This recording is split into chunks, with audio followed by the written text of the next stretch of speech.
My guest this morning is True Khepra. Yeah. As an adolescent and in his early years as an adult, True Khepra was on the wrong path in life. He performed poorly in school, stole cars, and sold drugs. After realizing that his future was doomed if he did not transform his life, he committed himself to furthering his education, becoming a community activist and better example to his children. Now, True Khepra is a writer, author, speaker, and certified life coach with a mission to fight for social justice and share the power of personal development. He co-founded an organization called Extended Black Family Movement, wrote for NSPIRE magazine, and co-founded a youth program called, quote, Liberation School. True Khepra has made a lasting impact through his inspiring speeches at various institutions, including the Essex County Youth Correctional Facility, Pride Academy in East Orange, New Jersey, Hunter's World Mentorship Program, the Young Men's Leadership Academy in Paterson, New Jersey, and many more. You got to add that for sure. He has had the privilege of speaking to a single classroom of students at Howard University Middle School of Mathematics and Science, personally connecting with the next generation of leaders. Now he is taking his message to the airwaves right here on WP 88.7 FM with his podcast of Raw Success, where he shares his insights and expertise on achieving success and living a fulfilling life. With a passion for uplifting and educating, True Khepra's words have resonated deeply. True Khepra's message is rooted in his beliefs that by harnessing the power of the mind and learning to generate and create states of being aligned with our purpose, goals, and intentions, none of us are stuck. Ladies and gentlemen, welcome to the Reading Circle Microphones, none other than True Khepra. True, good morning. Yeah. Good morning. Good morning. What an honor and blessing. Thank you for inviting me. Thank you for making the trip down, because I for some reason, I know True grew up in the area, like not too far from here where the studio is. And I thought he was still around here somewhere. I forgot he's like a few miles away. So I thank you for getting up, rising early, taking the drive down to come join me this morning. No doubt. So, all right. So I just read the bio in terms of, the way we started, because, they say sometimes it's not the way you start, it's the way you finish. So I read here how we started, and, I want to kind of like just walk the audience through, what was going on there. How did that bio in the beginning start?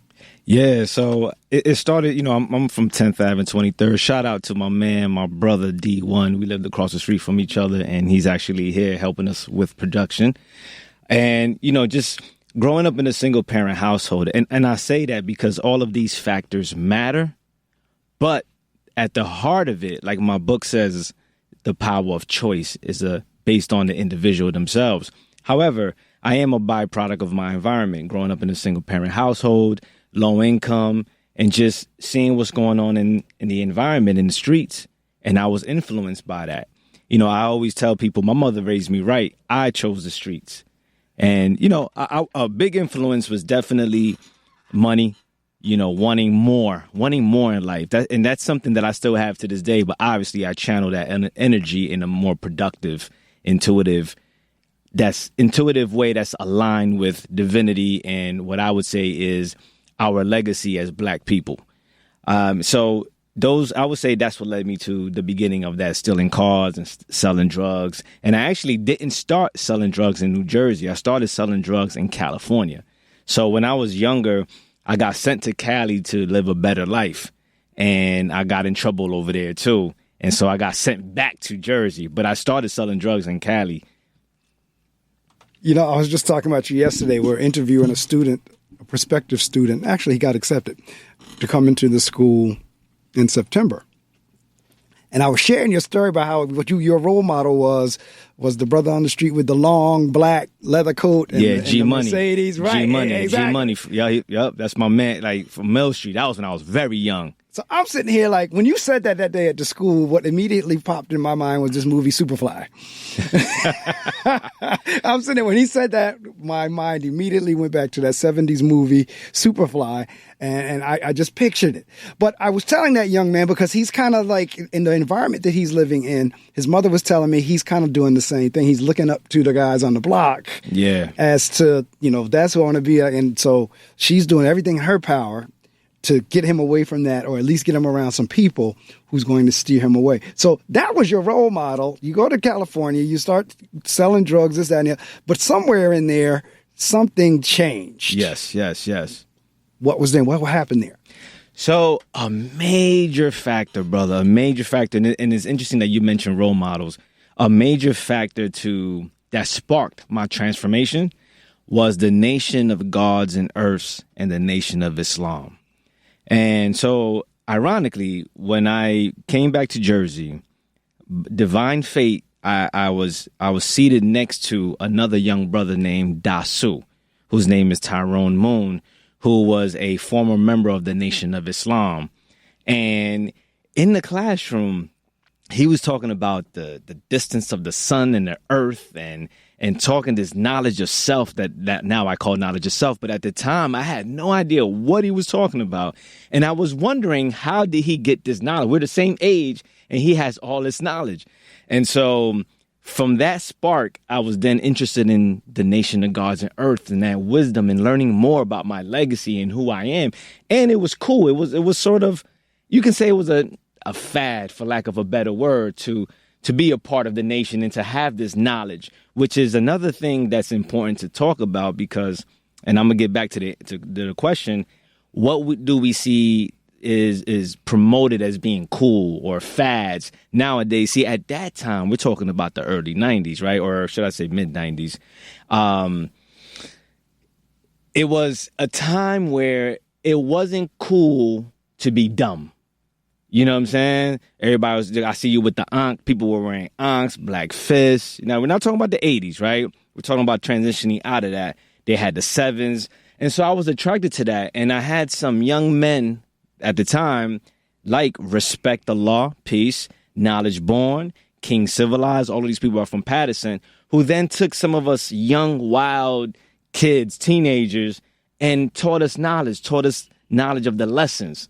And so that's a big factor of my development. Now, it wasn't an overnight process. You know what I mean? I didn't leave the streets until 2006. That's when I caught my last charge and I officially left the streets alone. I had my college degree, got my career. But a major spark, my brother, to answer your question, definitely was the knowledge of self. And that's important because prior to that, I just thought like, my purpose in life, it sounds silly to me now, right? As a man in his mid 40s, that I thought like this, but it was really my thinking. I'm just, I'm a dude on the block. Like that was my destiny. That's who I was meant to be. And when I got knowledge of self and learned, like, nah, brother, you meant to be supreme. Your ancestors are the mothers and fathers of civilization. They created mathematics. And I was like, what? And then me being Dominican, right, I'm not even in tune with none of this African heritage that I was also being taught. I thought, being Dominican and African were two different things, and they're not. It's just a different boat stop. And so I'm learning about history. I'm learning about geography. I'm learning about science. I'm learning about legacy. And it's also influencing my mind to seek for more. Because now I'm like, you know what? Nah, I'm meant to be a supreme being, highly developed. So I need to carry myself a certain way. And so there was a process maturing because then, still had the finances. But that always stuck with me. And even to this day, whenever I have a weak moment or I'm in a weak situation, I'm like, bro, you gotta get up, bro. You're supreme. You come from the DNA of the mothers and fathers of civilization. You got to get it together and grow. And I truly believe that is our purpose in life, is to grow and manifest our higher self. Absolutely. That's exactly what our purpose in life is. So I tell you what, because we're talking about this whole thing of education and knowledge, because there is knowledge just like anything else. There's good knowledge and bad knowledge. Indeed. Because in terms of, in some respects, doing the thing on the streets, the drug dealing, this, that was knowledge as well. Indeed. All right. But wrong type of knowledge. Yeah. I'm still friends with the person who taught me how to cook cocaine. See, that's what I'm saying. All of that is something that you had to learn and something that's taught as knowledge as well. But now you got into the point where you really got into what you said, the knowledge of self. If we can get more folks to understand reflecting and understanding yourself. One of the questions we ask at the school when we're intaking the boys is, give me 3 things you love about you. Give me 3 things you love about, and the boys, and even sometimes our adults struggle with that question because we don't think in terms of loving ourselves and what do we like about ourselves. We know what other people say, but we don't ever think about it ourselves. So that's one of the questions. So now you get to the point of now like the self-knowledge of understanding who I am. The light bulb kind of came on. Indeed. And connected with the self-knowledge also came the self-love. They work hand to hand. So I'm glad you mentioned that, because even when I don't know if you remember, if you recall, when I spoke at your school, amazing, phenomenal school, by the way, I mentioned how I wasn't aware of it, but I didn't love myself. And again, right, if you asked me back then, do you love yourself? I would have said yes. But my behavior, my actions, and my thinking definitely didn't reflect self-love. And I know that now. But, so it's definitely important. And I want to also emphasize that there were young men and the art of mentorship. And that's one thing that I love about your school. And when I first heard about you, I had to meet you because I see the importance and relevance of having men in the lives of children. And this is nothing new. People talk about mentorship like it's new. If you study our indigenous history and just study the way tribes work, just on a primary basic level, there was an aspect where once the child became of adolescent age, they got separated from their mothers and they would go out with the older men and learn certain skills, qualities, and would even get tested to develop manhood and strength and to make sure that they become brave warriors. And so that's something that's lacking in our community now. A lot of the men are scared of the young men. And there's also, too, a disconnect.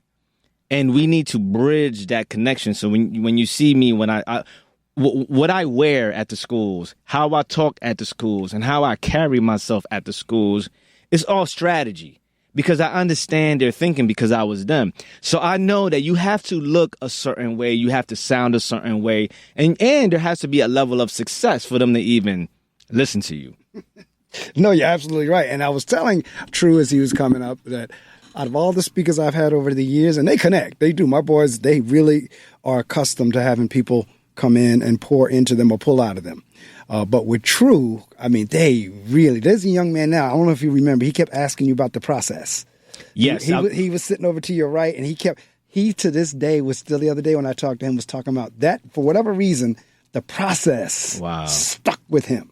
Like whenever you told him, it's not going to be something that happens overnight, that it's a process, that stuck with him. Now, I don't know, between now and him becoming an adult, he may constantly remember, okay, it's a process. It's a process. I'm not going to get it. I'm not going to be perfect. It's a process. Now, your name is True Khepra. Indeed. I'm into meanings of names. What's the meaning behind that?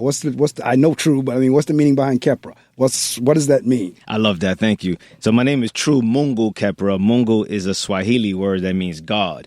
And so I wasn't born with this name. It was I changed my name legally eventually.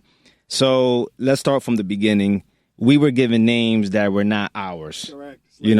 Indeed. And right now I've been hearing people argue that. So I'm just keeping it basic and based on the reference and knowledge that I know.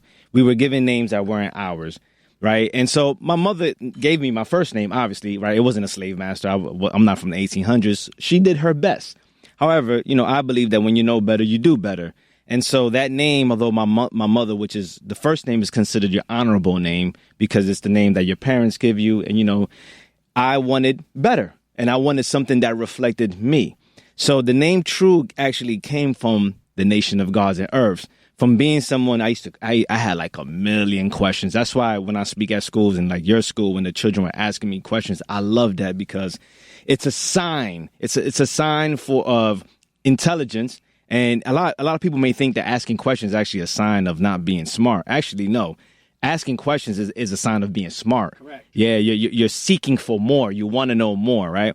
So the name True came from the nation of gods and earths. And Mungu is Swahili, which means God, supreme being. And then Khepra is Kemetic. And for those who may not know what Kemetic or Kemet is, it's the original name of Egypt. And Khepra is symbolized and represented by the scarab. And what it means basically, you know, just to get to the point, to evolve into a higher being, to evolve. So basically my name just represents me. I'm a seeker of truth, you know, and true also means being true to something. So I strive to be true in everything that I commit myself to. Mungu means God, which is something that I'm striving to manifest as far as thinking and also my presence. And then Khepra, to evolve, always a reminder to continue to grow. Names are so important. Let me tell you why. That's the one thing we hear more than anything else. Oh, let me add this too. I chose Mungu. I chose the word Mungu Swahili to also just represent the African lineage.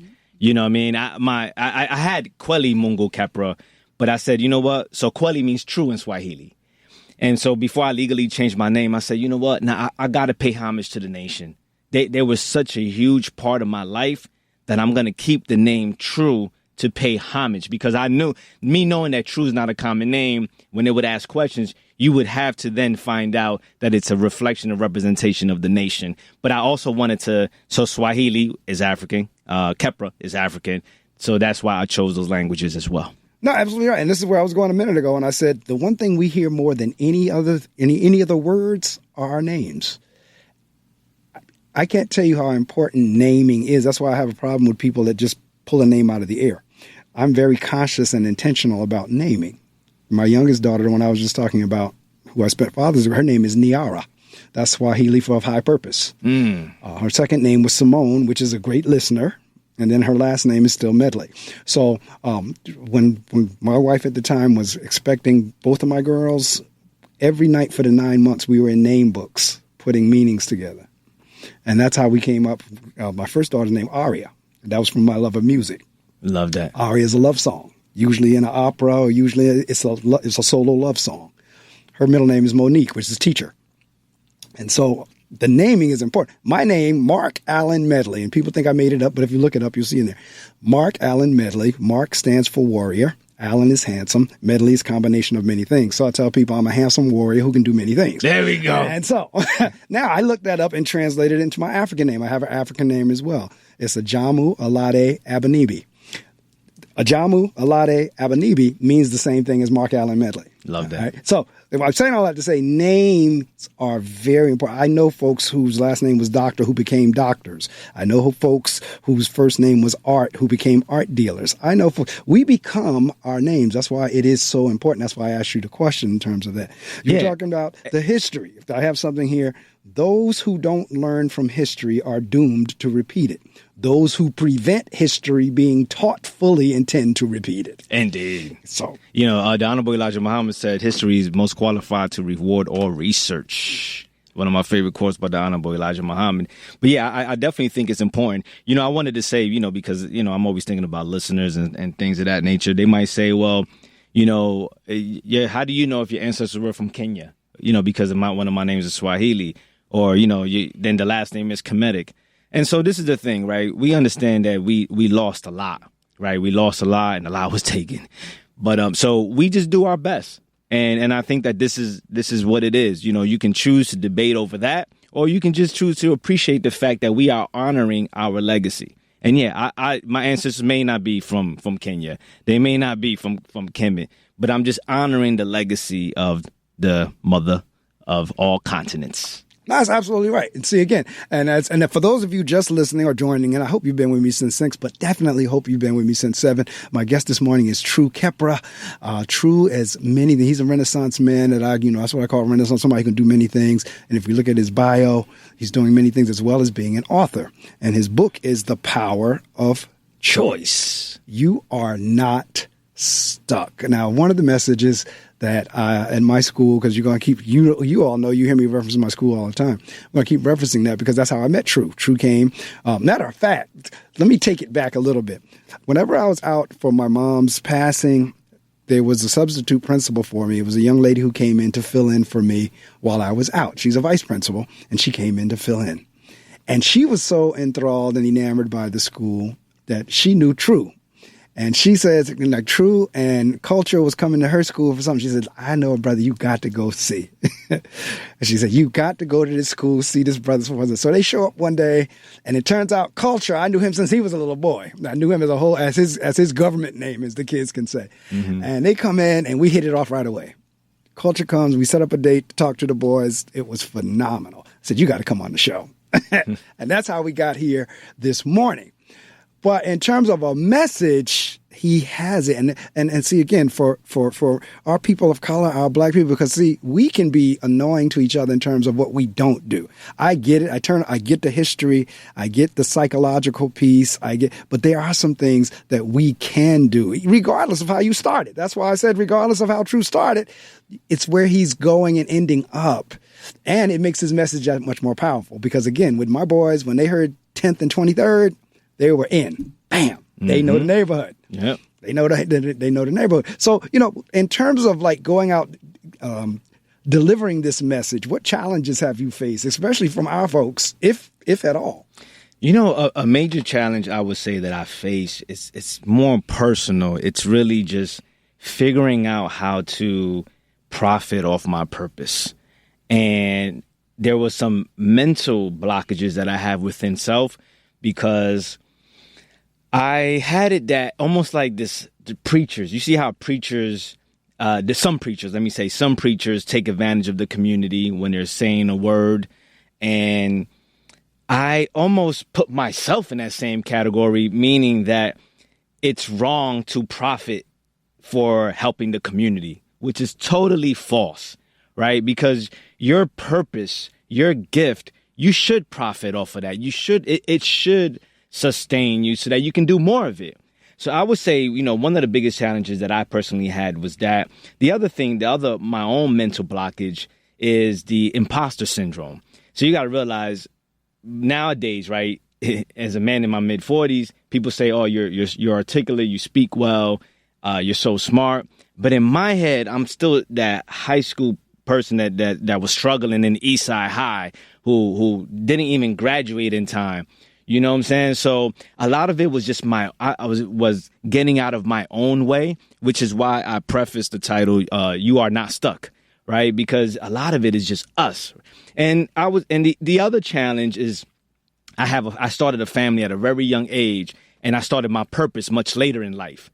And so just juggling everything, full-time job, what I think is my purpose, a family, my individual self-care as a man and what I need to do for myself, those things get challenging. But I would say all of this would go away if I made money as a speaker, i.e. a writer, because then I can focus more on what I call my purpose in life. Like I believe, I'm not like a religious man or anything like that, but there has to be a reason why I survived what I survived. Like, you know what I'm saying? Like D1's in the studio now. Like where we're from, we've been through a lot. Shootouts, fights, all types of things. You know what I mean? So there has to be a purpose behind it. And so I'm just striving to figure that part out, just being honest and 100 with you, as they say. I'm glad you just said that about honest and 100, because one of the things that I find in general is when people are transparent. I think one of the reasons the boys connected with you, because it was in some respects, your story is many of their story right now. And to listen to you and say, wait a minute, one day maybe I can get out of this. Yeah. I think the transparency is really key. Have you found being transparent like that to work against you? It's funny. I used to be ashamed of my story, especially like when I first got out the streets and I started my career. I was a little embarrassed of being, a felon, of being somebody that, because it was tough for me to get a job at first. I was one of the last ones that graduated from school. So I always felt like almost like people could see who I was, right? That they can see like, yo, this is a street dude in a uniform, really. You know what I'm saying? In scrubs, to be exact. And so I wouldn't say it worked against me. I actually say that it's my superpower. And I learned that later as I started to speak my story more and realized that people were inspired by it. that people gravitated towards the message. And they would even say, like, bro, you need to write a book. And just for the record, my book isn't an autobiography. That's going to come later. But they would say, bro, you got to write a book. You got to tell your story. Or, yo, you got to talk to my son. You got to talk to my nephew. And so I started to realize that, nah, man, being real is the superpower. And I'll say this, too. I call this the Eminem formula. Eminem is a white rapper from Detroit. And in the movie 8 Mile, I don't know if this is a true story or not, but in the movie 8 Mile, when he was battling someone, he basically exposed everything wrong with him so that the other person who was battling him didn't have any ammo. So I already told you I'm a felon. I already told you I sold crack. I already told you I grew up in a single parent household. So there's nothing that you can hold against me or even use against me because I said it. I put it out there already. You're absolutely right. You owned your own story. Indeed. Because once you own your own story, you're right. I said it. You heard it. You heard it from me. You didn't hear that in the street. You didn't hear that as gossip. For those in the listening audience, whenever I have a guest on the telephone, you know I do not take calls. But however, when I have a guest in the studio, if you got a question for True, you're listening. The number is 973-720-2738. You can call in, ask True a question. I'll get you on the air quickly. Do be courteous and kind, and know there might be others who may want to call as well. So the number is 973-720-2738. You can call in and you can ask True a question in terms of what he's talking about. Because, see, again, the brother is transparent. There was one thing that now I can honestly say out of all my guest speakers I've had there was one thing you said that I had never heard any of them say when you said brothers marry your women. When you got into respecting women, marry your women, your family, the family is the army, so forth and so on. Now, that line we had not gone down with the boys. Talk a little bit about that. Indeed. So just from my observation and being a product of a single parent household in a home that's broken, and then me repeating that cycle, having 2 children from another woman and meeting another woman. So my wife and I, we have a blended family. I've experienced from living it and also have observed in our community that one of the biggest plagues that we suffer from as a community is broken homes. And it's tearing us up on every level. And so I think that that's one of the main remedies that we can do as a people is just create strong families. And we can only do that if the brothers, now I'm a man, so I'm going to speak to the men. If the brothers start marrying the woman, stop having babies all over the place. And again, I already told you, I got a baby mother. So I'm telling you, not from telling you what to do, but I went through it. And so just take my words as yo, that brother know what he talking about because he been through it. And I've seen people, man, lose their sons because of that, because they're not in the homes and their sons get swallowed up by the streets. Yeah. Now, let me tell you why that was so important, because again, one, it was authentic. Secondly, like you said, it's a shame for people when other folks are trying to help them understand, don't fall in that same pothole I fell in. Right. Because if you fall in there, first off, you may not be as lucky enough to get out as I was, and it may be worse for you. But it's a shame there are folks who they have to experience whatever the negative is in order for them to believe it. In other words, you're telling them that should be enough. Right. But for many, it's not. I tell people, divorce is no joke. Right now, I'm in my second divorce. It's painful. It is painful. I would not recommend that for anybody. And I get it. I'm not saying anybody have to be miserable or be abused. But at the same time, people make light of marriage and divorce and breakups and as you say, baby moms and all. And this is the thing. What we as adults don't really realize is the impact that it really does have on the children. Because children, they don't know how to express what they're going through. So when they're getting into these broken homes and broken families, it impacts them so much. And I just had this conversation yesterday. Our kids are going through things at home, and then we expect them to come to school interested in 2 + 2 = 4.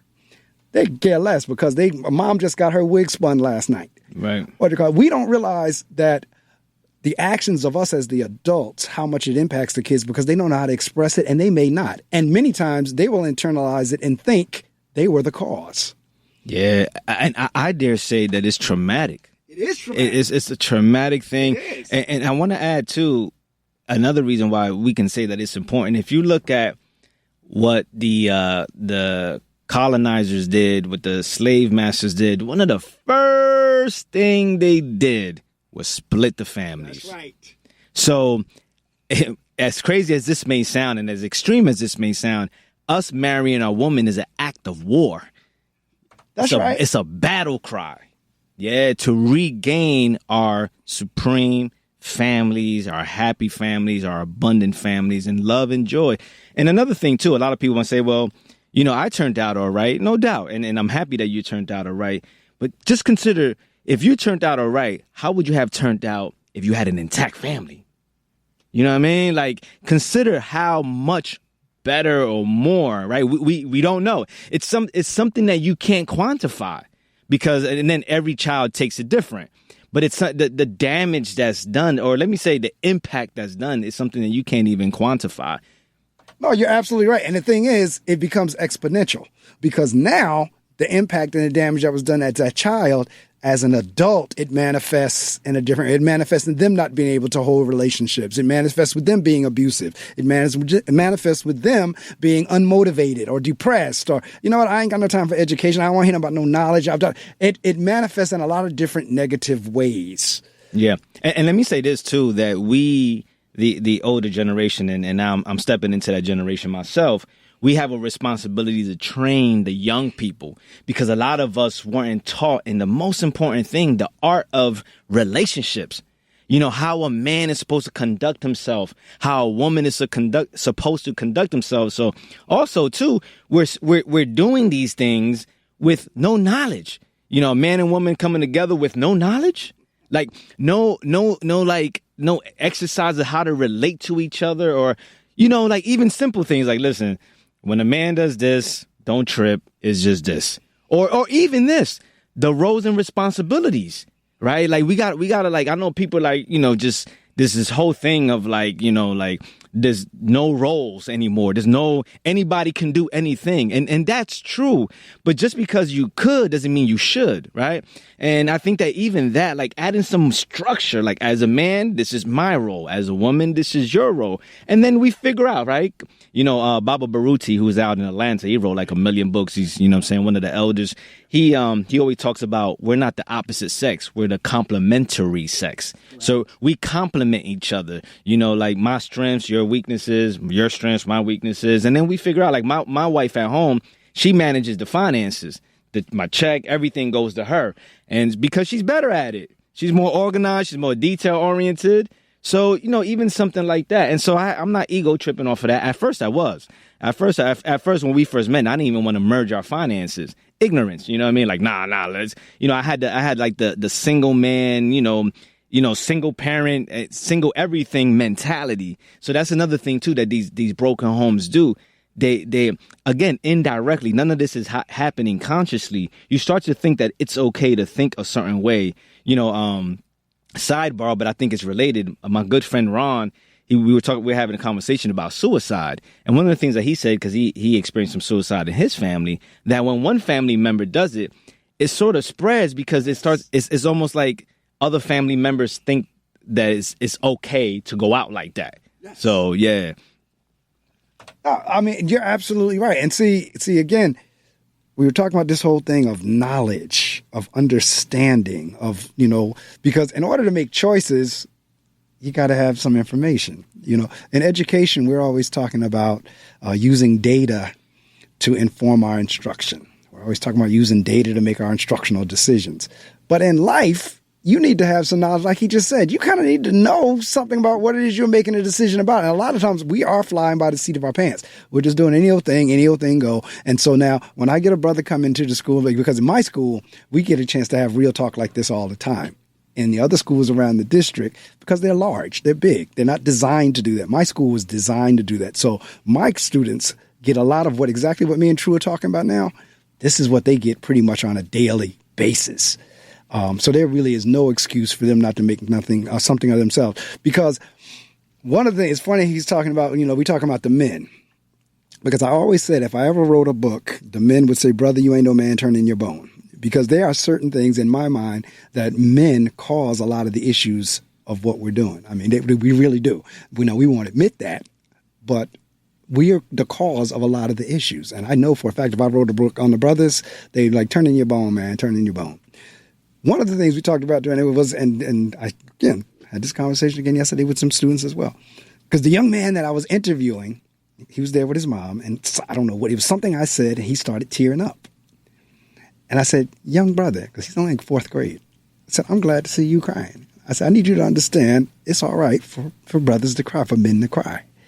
You talked about that whenever you were there. Talk a little bit about that. Like, it's all right for a big buff brother if he want to tear up. Yeah, definitely. I cry all the time, man. I almost cried on my way here because I was thinking about how, I'm just so grateful that my good friend D1, you know what I mean? I keep mentioning his name. He's with me now. He's from my block. We live across the street from each other. And I was just thinking about our friendship and how, like, man, like this brother, like he woke up, you know what I'm saying? Woke up early in the morning to meet me here. He didn't have to do that.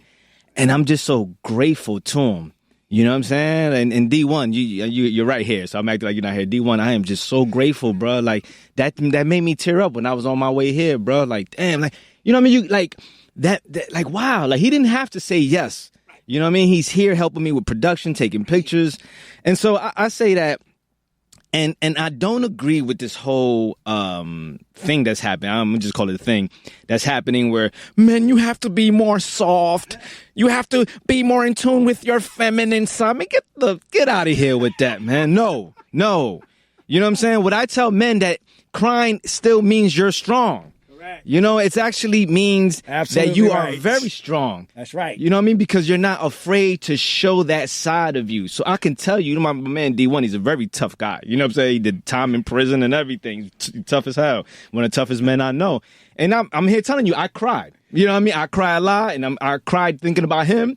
And, he's not going to judge me for that. And if he does, then that's on him, right? But I know he's not. So what I'm saying is that I think that the narrative of men cannot show express their feelings. Number one, with women, like when I first met my wife, it felt weird holding her hand in the park. Like I just felt like that was for suckers. Like, and so just think about the headaches or the problems that we have in relationships just because we're not in tune with that. And again, I'm not saying that does not mean that you are soft, and it doesn't mean you have to get in tune with your soft side because you're holding hands with your woman. It's just not being afraid to show and express your feelings for someone. Absolutely, because see, that doesn't take away from manhood. That does not take away from you being a man. And I want to say this too: men love and care deeply. That's correct. So that's just want to say. So that's my thing, and I'm promoting. And also too, like expressing your feelings is healing. Right? Yeah, it heals the relationship. It heals you expressing it. Like I feel better when I cry. I told the boys. Matter of fact, it was after you spoke. I think it was that afternoon when we were doing the debrief, and we talked about that part. And I told them there are sometimes some of them can say something in a way that will tear me. I said, you might come to my office and the way you said thank you, or the way you asked for something, or the way you explained something that might tear me up. I says, you need to understand, he has your principal. Yeah, I cry too. As a matter of fact, the older I've gotten, the easier I cry. But I'm looking at the book now because you said it's not autobiography. Yes. Did you ever think, with everything going on, that you'd be an author? You know what? I'll tell you a crazy thing. When I was, I'm trying to get the exact age. I might have been like 11 or I might have been 10 or 11. I remember having the idea that I would write a book one day. However, throughout the years, as I got older and, started failing and doing bad in school, I didn't think I had the capabilities. And I also felt like I wasn't worthy. Like I felt like, who am I? I'm struggling financially. I have problems in my life. Who am I to write a book? But it's not about who you're not or what you don't have. It's about who you are and what you do have. And all of us are successful in some type of way. And it's about just speaking your truth. So to answer your question, I did have the thought about, because I fell in love with reading. So when I was living in California, my stepmother, her name is Lupe. I love you, Lupe. She's the one that got me into reading. It's because of her that I read the autobiography of Malcolm X when I was 12 years old. I would get punished. So, I was a bad child, like I said. And so, what I'm saying? My mother would beat me. Like my actual mother would beat me. But my stepmom in Cali, she'll make me sit in my room on some, like what I say, on some white people stuff. Like, what I'm saying? I wasn't used to that. Like, go in your room. I was like, what? Go in my room?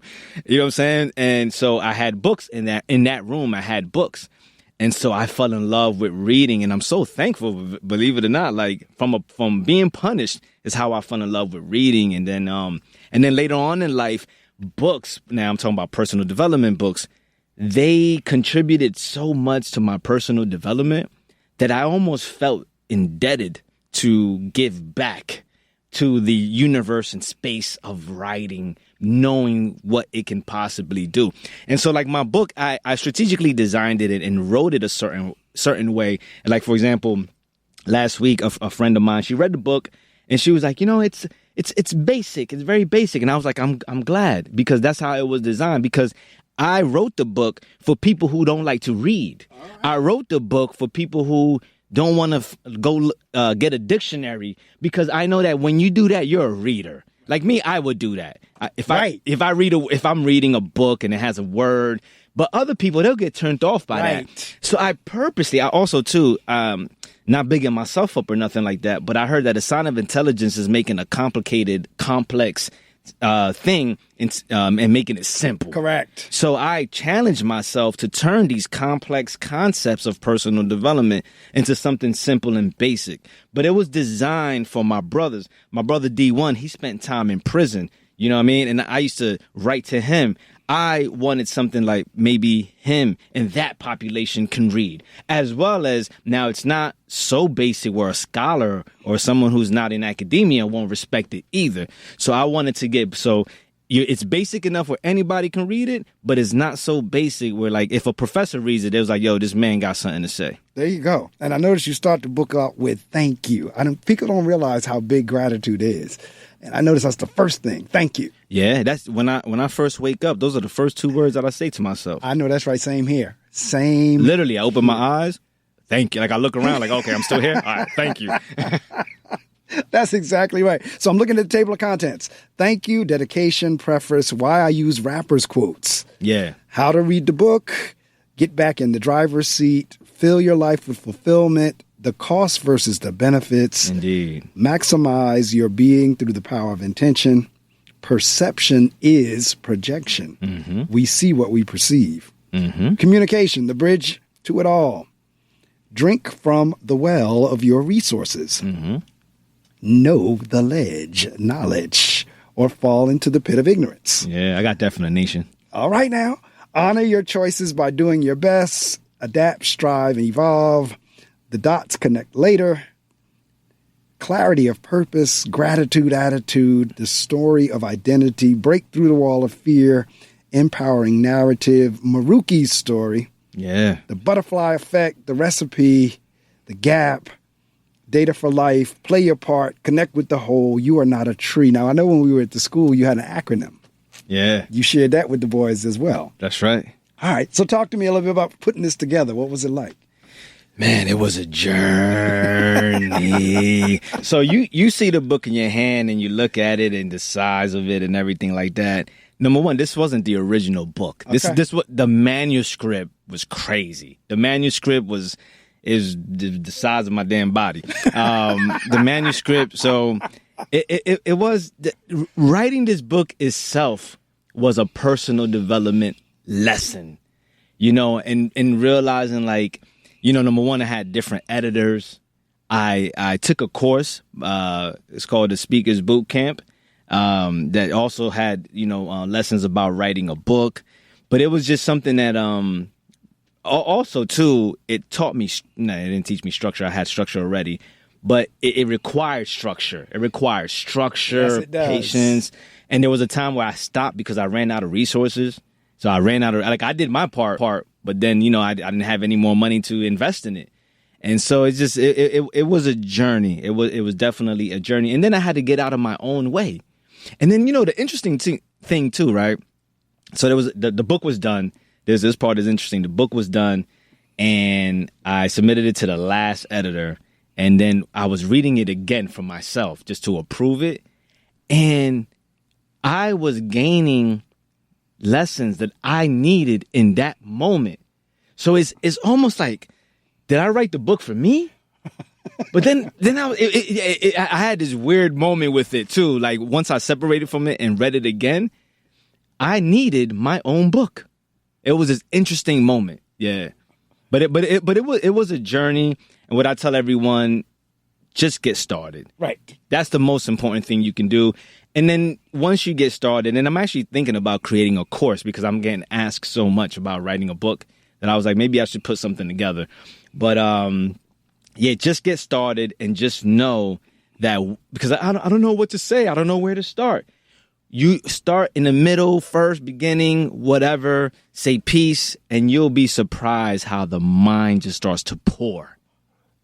Absolutely right. Because see, again, you all know this is the reading circle. This portion is when I normally interview authors. Now, I have had folks who were not authors, but it happens that True Khepra is not only a speaker, but he's an author as well. He also have a day job.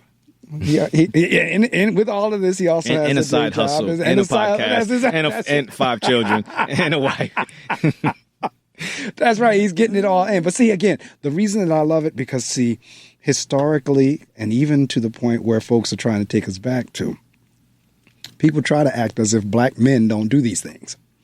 And the truth of the matter is, black men do. There are successful black men out there. There are black men. Now, whether they came by way of having a record and then they became successful, or they became successful through regular process, they are out there. There are folks that are trying to make everyone seem that everybody's a criminal, that everybody's a killer. It's just not true. And so when I get someone who, I laughed when I heard you say a couple of minutes ago about being so articulate, because depending on who's saying that, because my thing is, I expect you to be articulate. But a lot of times when that's being said, it's being said because I didn't expect you to be articulate. Right. I shared with you whenever we were in the parking lot that I worked for AT&T for 15 years. I started AT&T, I was in my 20s, but I always been able to speak well. And so I had to give presentations. I would be giving presentations to presidents and vice presidents and directors and this thing. And they would always come to me, "Oh, you're so articulate." And I knew what was behind that. It was a compliment, but it was a backhanded compliment. Because sometimes they would follow, "Oh, you're not like the others." Like, yes, I am just like the others. So sometimes that commentary is a backhanded compliment. But the truth of the matter is, and again, going back to my boys, I expect you to be articulate. That's right. As an African-American male, yes, you ought to be able to express yourself. You ought to be able to say what you need to say. That's why if you notice when you were there, when they asked you a question, they stood up. Right, yeah. That's part of their that's part of our education there. If you're going to stand up, you're going to project, you're going, and so yeah. We got to get in tune with our original narrative because, Yes. like how you said about like the speaking, right? So like some people say like color people time, right? Like as if if you are melanated, it gives you an excuse to be late. And what I tell people when they say that, I'm like, yo, you invented math. You invented time. What are you talking about? You know what I'm saying? CPT. I don't adhere to that. No. That's exactly right. You know what I mean? Like, no, I expect you to be on time. And we're going to have a problem. What I mean by we're going to have a problem, I'm just going to I'm going to know who you are now. Like, all right, this person's not a punctual person. Correct. And for me, that says a lot about you and also says a lot about your respect for other people. No, you have to. Now, I can tell you, you all know I was on the air whenever he texted me and he called me. And I told you, I said, my guest is outside now. He was right on time. The exact matter of fact, he was a few minutes ahead of time. What I told him to be here by 6:30, he was here by 6:30. But it's absolutely right. It's the same thing with, back to the articulation again. "Oh, you talk white." I'm like, whoa. First off, let's unpack that for a minute. What are you really saying? This comes from a black person, by the way. Of course. "Oh, you talk white." Like, so what are you saying? Now, don't get me wrong. I understand dialect. I understand vernacular. I understand, if you on the block with your boys and you want to talk like that, I understand code switching. I understand all of that. But to sit there and ascribe doing something in an excellent manner and first off tag it to or associate it with white, that's part of the problem I have, because all white folks don't do everything correctly. It's a disrespect. Right. All white folks don't do things in a proper manner. So for you to sit there and ascribe talking proper to white, I have a big issue with that. The other thing is, well, what are you saying about yourself? Are you telling me that black people ought to be chucking and jiving all the time? That we ought to be talking tail backwards? If I wasn't on the air, I'd say the A-double-S backwards, but I won't. So what are you saying about us? What are you, did you really give some thought to that statement? "Oh, you talk white." And it's the same thing with CPT. Right. It's the same. So you've already been brainwashed to believe that we should be doing something in a less than excellent manner. And that's why I appreciate the knowledge of self aspect, because for me, that's what it did. It taught me that I came from excellence and I should be manifesting and expressing that. And so it's a huge part of the reason why I carry myself the way I carry myself. And it translates to everything, you know, the way even like I believe, right? So I don't think we're all supposed to look the same, but I am supposed to be the best version of myself with my body. And about the speaking and articulate part, I want to tell people that I worked on myself. Like, I didn't always speak like this. Like, you know what I mean? D1 is here. You know, I used to say the N-word. Like, I no longer say the N-word. I say the N-word was every other word. I used to curse. I strive not to curse. You know, and then I purposely just increased my vocabulary. I realized that when you learn words, you learn almost like different worlds. You know what I'm saying? So, in addition to that, like, I want to be in the know. So I don't want anybody, because I know that people can use language, and that's why you need to hire a lawyer to read a contract, right? That's right. A contract isn't anything but a document with words. So Correct. why do you, if you can read, why do you need to hire a lawyer? Because these words on here would trap you up somehow. That's correct. And so me knowing that, you know, I just want to be as educated and enlightened as possible within my own world. Now, I'm not a surgeon, right? So, you know, whatever words that they use when they're doing surgery, those words really are not relative to my life. But if it's in my life and everything that I'm up to, I want to know what's going on. That's absolutely right. So again, if you've listening to us, I'm going to say it again. I hope you've been with me since 6, but certainly if you wasn't with me at 6, that you joined me at 7. My guest this morning is True Khepra, having a wonderful conversation about a lot of different things. He's the author of The Power of Choice. You are not stuck. Because a lot of us get into situations and we think it's going to always be that way, that we're stuck there. You know, I want to bring up too another. Don't lose your thought, please. Another big obstacle that I had was concerned about what people would think. No, I'm not going to lose my train of thought. And you're going right down it. Keep going. Wow. It's connected then. Yeah, I you know, because I want to say that because people, you know, whenever you do something, especially now in the social media era, a lot of us are concerned. I put myself in that. So a lot of us are concerned about people liking it or how will people receive it. And instead of just being like, yo, I did my best and this is what it is. And so I would say that definitely has held me back, not only just with creating products and services, but just in life, being so concerned about what people will think instead of like just focusing on doing my best. And so don't be concerned about what people think. Don't be concerned about none of that. Just do your best and make sure you create a quality product. And that quality product is also you as an individual. And see, this is going back again. The excellence. And one of the things that I promote and teach is always striving for excellence and to be the best. Now, if you don't get there, you're still going to be further than you would have been had that not been your goal. All right. But we should always be striving to be the best, because as True just said, we came from, our story is not just the slavery story. No. It's not small. Just that. Right. That's a piece of our story, but it's not the only piece of our story. And that's the piece that's always emphasized. There was a whole lot going on with us prior to slavery. Slavery was a part in there. And then, of course, we had everything else that came with it, Jim Crow, so forth and so on. But that's a part of the story. It's not the only part. Last week, because I was texting him from Washington last week. Yeah. I'm down there at the African American Museum of History and Culture. And man, like I said, there was nothing, and I said this earlier in the 6 o'clock hour, there is nothing and nowhere or anything created or done where we were not. That's right. Nothing. There is nothing, but yet you have folks who are trying to erase or trying to pretend as if they were the only one who did anything. It's not true.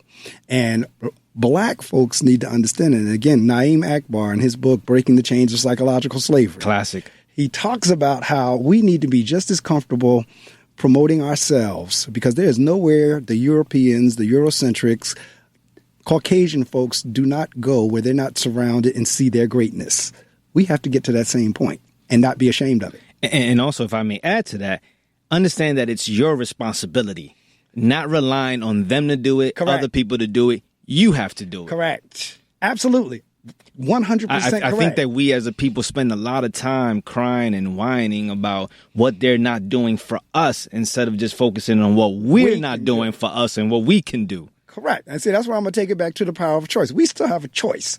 Regardless of what folks do or don't do, you always have a choice. So that's where I was trying to go with you that day at the school, because the boys just declare out they don't have a choice when it comes to when they get hit, that they have to get that hit back. If you notice, right, the very first question I asked them when I started, can you do anything within your power today to improve your life? Right. They all raised their hand. Right. I said, you just showed and proved that the choice is yours. Choice. It's about choice. Yeah. It is about choice. Now, I'm not, and I know what they're socialized and told in the home. Somebody hit you better hit them back. Yeah. I get it. I got that.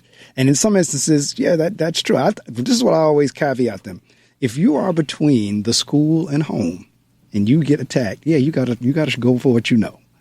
In the school building, we've told you, we got people here that will do that for you. So you don't have to take it on yourself. So in the school building, you have a choice.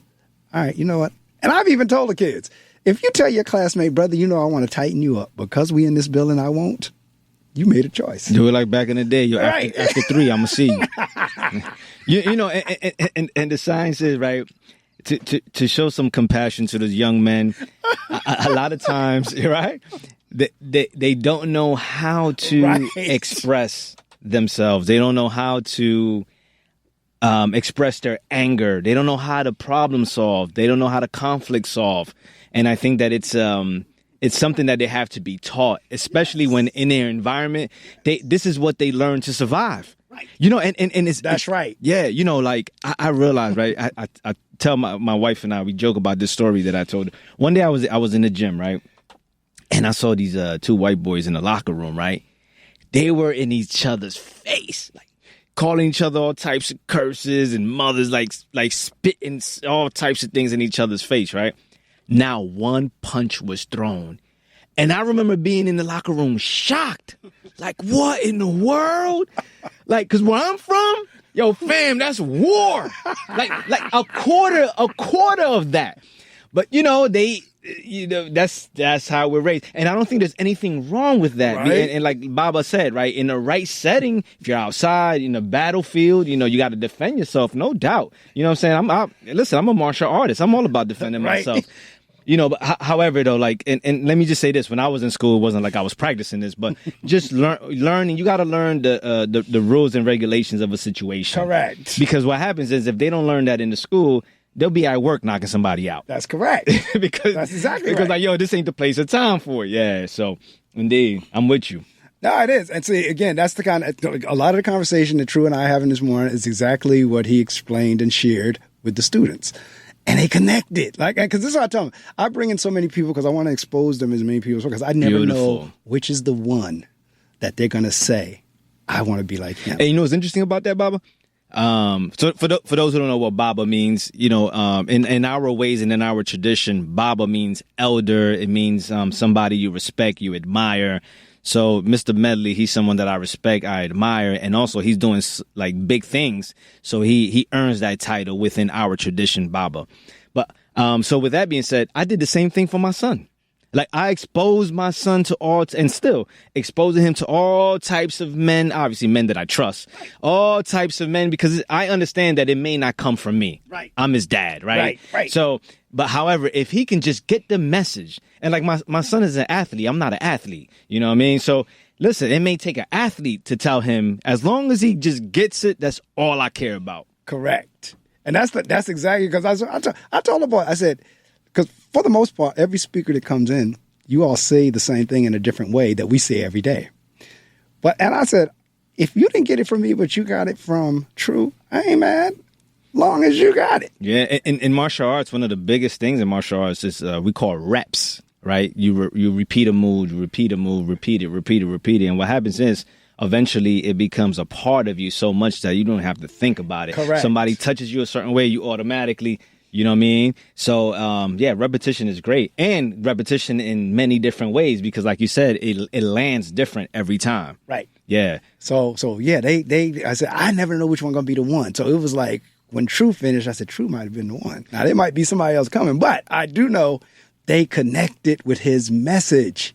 that whole notion of the process of, yeah, you're going to make mistakes. Yeah, okay, but you're going to own up and take accountability for the mistake. Because like That's I said, right. you gave him that acronym. Talk a little bit about the acronym. Yeah, so it's the acronym is RACS, and it's trademarked. It's something that I came up with. It means the R stands for responsibility, the A stands for action accountability, the C stands for clarity of purpose, the K stands for keeping your commitment, and the S stands for self-development. So if you look at all of those things are aspects of my life that I use to get where I am today and that I'm still using to get and elevate in my life. Taking responsibility and ownership for your life. That's something that I had to do. You know, there's only but so long that I could blame my dad for not being in my life. And my dad and I have a great relationship now. And it's actually because I finally just took responsibility and ownership. And actually him not being in my life actually helped me because it made me a better father because I know what not to do. Action accountability. I had to be accountable for my actions. So it's been very difficult for me. Even now, there's just still certain jobs that I can't get because of my record, right? And yes, it makes me sad. And, you know, I've even cried about it. But I have to be accountable for my actions, even though I'm like, yo, I was in my 20s when I made those decisions. Damn. But action accountability, my man. Clarity of purpose, you know, being clear about who you are and who you're not and where you're going is so important because, like I told the children, what I tell the children, your path is laid out for you, right? So, for example, for me, health is very important. So there's certain things that I'm not going to do because my purpose is laid out. And even my health has a purpose. You know, like I'm a man, I have to protect my family. I got daughters, I got to protect my wife, my daughters. And in addition to that, when I go and speak with the young men, right, I have to be a model of what to look like. You know what I mean? I don't have an 8-pack, I'm super shredded, but I'm muscular and they know like this ain't a man to play with, look strong, right? Because that's what I want them to be. What I look like, tell them none to be strong and I'm weak or out of shape or fat, right? So everything in my life has a purpose, right? I'm playing chess with life.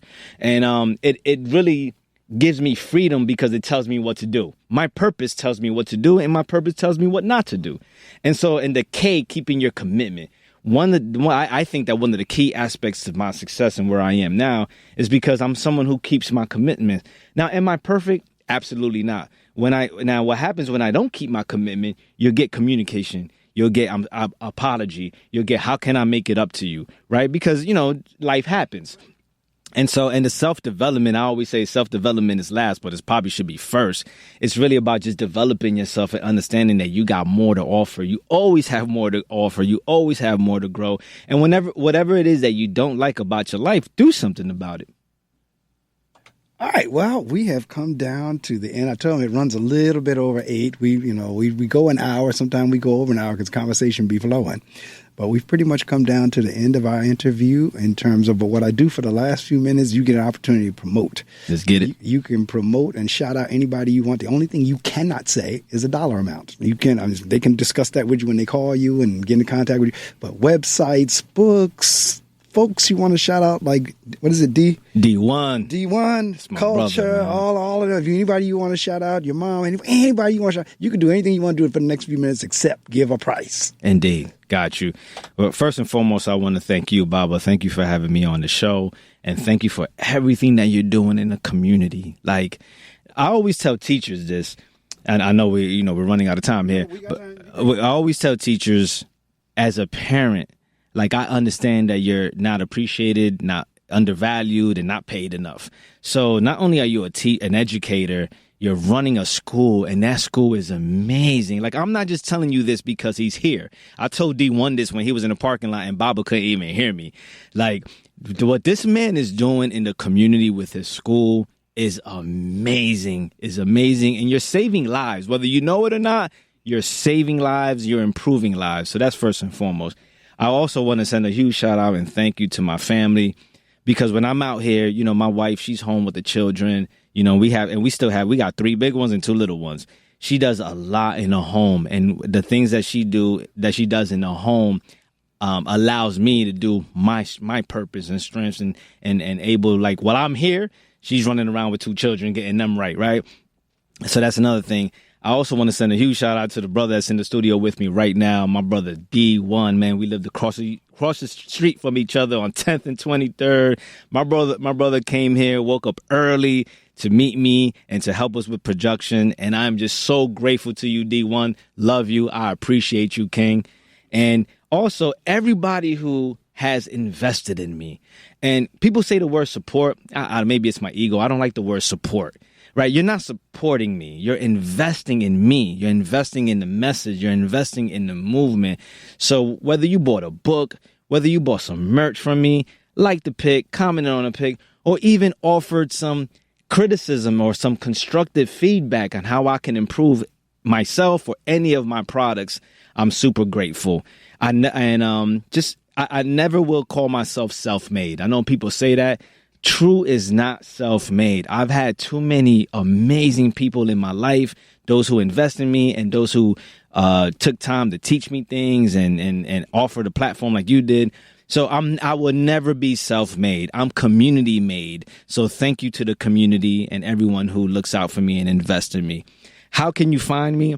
So my IG is True, TRUE, Speaks Power. So that's all one. That's my Instagram.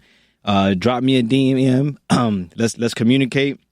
The Power of Choice, You Are Not Stuck by True Khepra. You can find that on Amazon. Literally go to Amazon, put The Power of Choice, and then my name, TRUE Khepra, KHEPRA, True Khepra. And that's how you can get the book. I also have a podcast. The podcast is called Raw Success.